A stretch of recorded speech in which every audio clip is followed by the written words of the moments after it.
स्वराज सेवा दल जिंदाबाद जिंदाबाद जिंदाबाद। स्वराज सेवा दल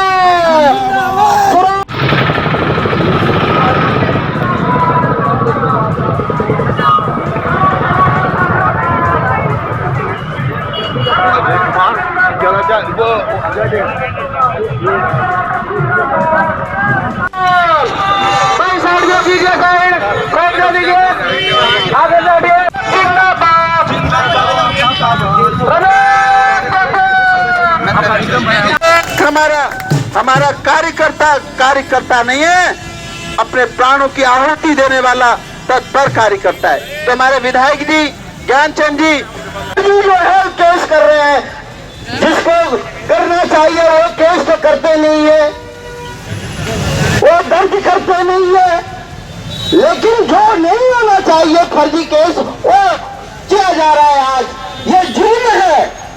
और मैं यह कहना चाहता हूं, जिस प्रकार से इस देश के अंदर गांधी जी ने आग जगाया था, धरना प्रदर्शन करके अंग्रेजों को इस देश से निकाल बाहर किया था, ऐसे ही जो है जो काले अंग्रेज जो भारत में रह गए हैं उनको जो है हम स्वराज दल जो है बाहर करके रहेगी। ये मैं आप लोगों को विश्वास दिलाना चाहता हूं दोस्तों। और आप देखिए, आप हमारे किसान भाई कितने मेहनत से जो है गन्ना उगाते हैं, लेकिन उनका करोड़ों का जो है भुगतान अभी तक नहीं किया। आगे बढ़िए।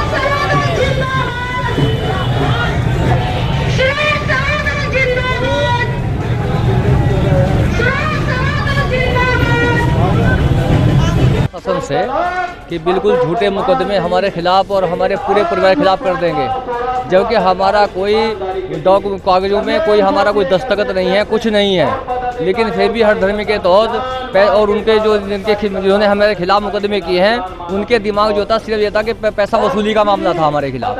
ये हुआ मामला हमारे साथ जी। पूरा जुल्म कर रही है, क्योंकि पहले उठा लिया हमारे बच्चे को, 24 घंटे पहले उठाया, फिर बाद में एफआईआर दर्ज की।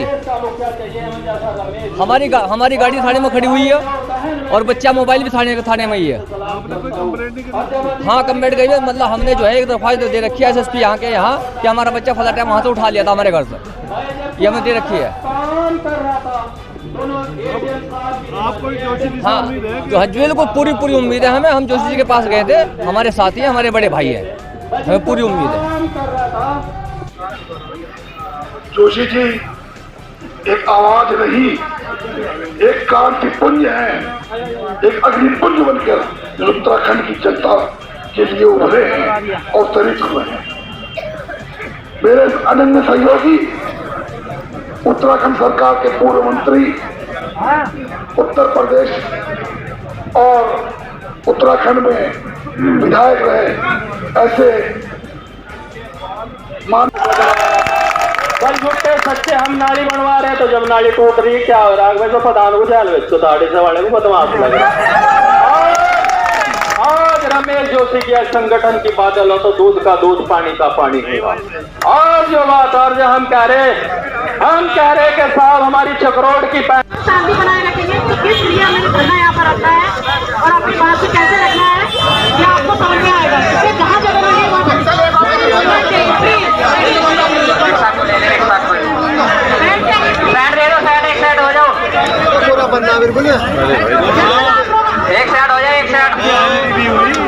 लट खाने को जिस दिन मैं काली टोपी पहनी थी उस दिन तैयार होता था जेल जाने को।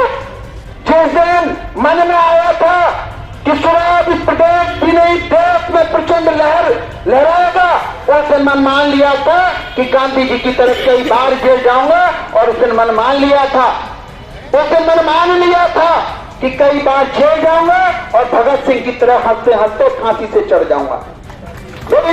नाचे के गोली चलाने नहीं गए थे। कानून को सीखिए, मर्यादित भाषाओं का इस्तेमाल करे कोई भी कार्यकर्ता, मर्यादित रहना है।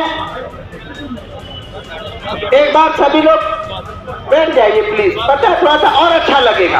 एक बार सभी लोग बैठ के सुनिए।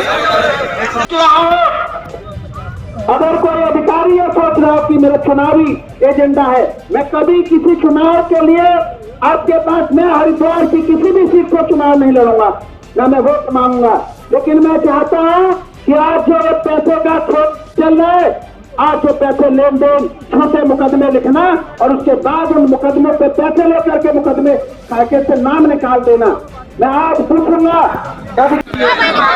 हम अभी जिलाधिकारी महोदय के कागजों को लेकर के जाएंगे, क्योंकि मुझे आज सेवा का अधिकार अधिनियम पर एक शिकायत देनी है।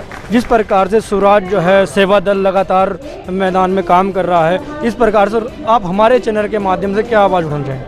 स्वराज सेवा दल भ्रष्टाचार के खिलाफ आवाज़ उठा रहा। जैसे कि मैंने अपने गांव में 4.5 बीघे ज़मीन के ऊपर आवाज़ उठाई थी और प्रशासन ने क्या करा कि मुझे और 2 पत्रकार को जेल भेज दिया। ऐसे ही स्वराज सेवा दल जान और माल से, हमारे क्षेत्र के लीडर ने किसी ने इस पर आवाज़ नहीं उठाई, लेकिन स्वराज सेवा दल ने जान माल से इस पर आवाज़ उठाई। सर, जिस प्रकार से पुलिस के द्वारा झूठे मुकदमे किए जा रहे हैं लगातार, और आज जो आपका जो है बहुत बड़ा धरना प्रदर्शन भी यहाँ पर चल रहा है, इसका भी एक ही विषय है कि जितने भी झूठे मुकदमे वो वापस हो। अगर ये वापस नहीं होते फिर क्या करेगा सर सेवा दल? नहीं यार, जो ये वापस नहीं होंगे तो फिर देहरादून जाएंगे, देहरादून नहीं होंगे तो फिर देहरादून नहीं जाएंगे तो दिल्ली के लिए रवाना हो जाएंगे। लेकिन सच रहेगा, झूठ खत्म होगा। और झूठा सच्चा मामला तो ये हो, मेरे क्षेत्र में एक 10,000 रुपये का मजदूर सिलेंडर ढोता फिर रहा, एक 10,000 रुपये व्यापारी रोज कमाने वाला, क्या उसको 10,000 की फिरौती मांगा क्या? लेकिन इस क्षेत्र की किसी ने नहीं आवाज़ उठाई, रमेश जोशी जी ने ही आवाज़ उठाई।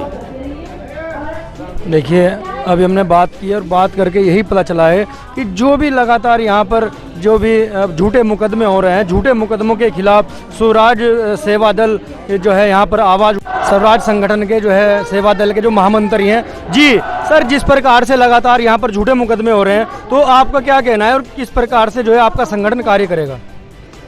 लोकतंत्र में भ्रष्टाचार और अन्याय की इतनी भी जरूरत नहीं है। लोकतंत्र लोगों के आधार पर तय होता है, बहुमत के आधार पर तय किया जाता है।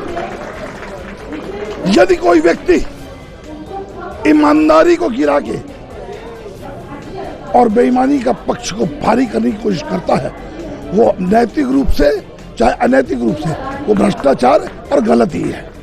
जिस प्रकार जो है देहात क्षेत्र के अंदर उगाही करने की नीयत से झूठे मुकदमे पंजीकृत कर दिए जा रहे हैं, ज़मीनों का फर्जीवाड़ा लिख दिया जा रहा है, ज़मीनों पर जबरन कब्जा करवाया जा रहा है, किसानों को मुआवजा नहीं दिया जा रहा है। केवल कांग्रेस के कुछ नेता जो है मिलके जो मुआवजा दिलवा रहे हैं, बाकी जो असली किसान हैं जिनको मुआवजा मिलना चाहिए उनको मुआवजा नहीं मिल पा रहे हैं। तमाम चीज़ों के विरोध में आज हमने धरना दिया है। अभी थोड़ी देर में हम जिलाधिकारी महोदय से वार्तालाप करेंगे, नहीं तो फिर डीजीपी महोदय के यहाँ जाएंगे। किस तरह की मांगों को लेकर आपके द्वारा ज्ञापन दिया जा रहा है और किस तरह की क्षेत्र की जनता को आपका संगठन द्वारा कोऑपरेट किया जा रहा है? देखिए, जो क्षेत्र की जनता है कोऑपरेट है तभी जनता है, वरना आज के समय में समय किसके पास है? अगर कोई समय दे रहा है और शिद्दत से दे रहा है, आपके सामने आप किसी से आप इंटरव्यू ले सकते हैं। अगर शिद्दत से हैं तो निश्चित तौर से स्वराज लोगों के सुख दुख में खड़ा है। और जो हमारी मांग है वो झूठे मुकदमों को लेकर के और हमारे जो किसानों के मुआवजों को लेकर के, बिजली पानी सड़क शिक्षा स्वास्थ्य को लेकर के है। आगामी लोकसभा चुनाव कोई कुछ नहीं, लोकसभा में हमारा कोई पार्टिसिपेट नहीं होना है। अगर किसी के भी दिमाग में लोकसभा चुनाव को लेकर के तो ये गलत भ्रम है। हम किसी लोकसभा के किसी चुनाव में कोई पार्टिसिपेट नहीं कर रहे। इस प्रकार से लगातार जो है शासन प्रशासन के लोग जो झूठे मुकदमे लगा देते हैं उस पर कोई कार्रवाई नहीं करते, सुनवाई भी नहीं कर रहे। लोकतंत्र को जो विपक्ष था मर चुका था ना, अब लोकतंत्र जाग चुका, अब कार्रवाई भी होगी। सर, जिस प्रकार से भी मंगलौर थाना के अंदर मुकदमा पंजीकृत हुआ है, उसमें लोग मौजूद भी नहीं थे, उसके बाद वहाँ पे मुकदमा अगर जो है वहाँ के जो है इंचार्ज साहब से बात करते हैं तो उस पर कोई कार्रवाई नहीं की जाती। कौन सा मुकदमा है वो मुझे आप दीजिए, मुझे दस्तावेज दीजिएगा, अभी मंगलौर इंस्पेक्टर साहब में भी बात कर लेते हैं। आपके माध्यम से हम ये जानने की कोशिश करते हैं कि सन 2000 में उत्तराखंड सेपरेशन हुआ उत्तराखंड का यूपी से, लेकिन देखिए युवाओं को रोजगार दिलाना चाहिए, दिलाना पड़ेगा, और लोकतंत्र जब जागता है तो निश्चित तौर से सत्ताएं परिवर्तित होती हैं। अन्ना हजारे जी के एक जन लोकपाल बिल के आंदोलन ने कांग्रेस की जड़ें हिला दी, और इंदिरा गांधी का जब शासनकाल था तो लोकतंत्र जब जागा तो आपातकाल लगा और इंदिरा गांधी जी को भी सत्ता त्यागनी पड़ी। भाजपा जिस प्रकार से आज हिटलरशाही जो कार्य कर रही है, जिस प्रकार से लोगों पर जबरन झूठे मुकदमे लिखवाने का कार्य कर रही है, जबरदस्ती कब्रिस्तान और तमाम आश्रमों की ज़मीनों पर कब्जा कर रही है, उसके विरोध में स्वराज मैदान जंग में आ चुका है। अधिकारियों को जवाब देना पड़ेगा, क्योंकि कलम अधिकारियों की चलती है, नेताओं की नहीं, तो इन अधिकारियों को जेल जाना पड़ेगा। सर 23 साल कंप्लीट हो चुके उत्तराखंड बने हुए, लेकिन आज को जिंदा कर रहे हैं। अगर विकास होता तो स्वराज की आवश्यकता क्यों होती लोगों को? आज जनता को स्वराज से इसीलिए तो जुड़ रहे हैं। जब विकास नहीं रहा, भ्रष्टाचार बढ़ रहा है, भ्रष्टाचार हो रहा है, तभी तो लोग स्वराज का दामन थाम रहे हैं। इसको बनाते हैं ना, आपने मान लो मैंने आपको कोई जमीन बिकवाई तो मैं दलाली तो हूँ, मैंने कितने पैसे खाए होंगे उसमें? 2%, 5%, 10%, और जिसने पैसे का लेन देन दिखाया उसके खिलाफ मुकदमा नहीं लिखा।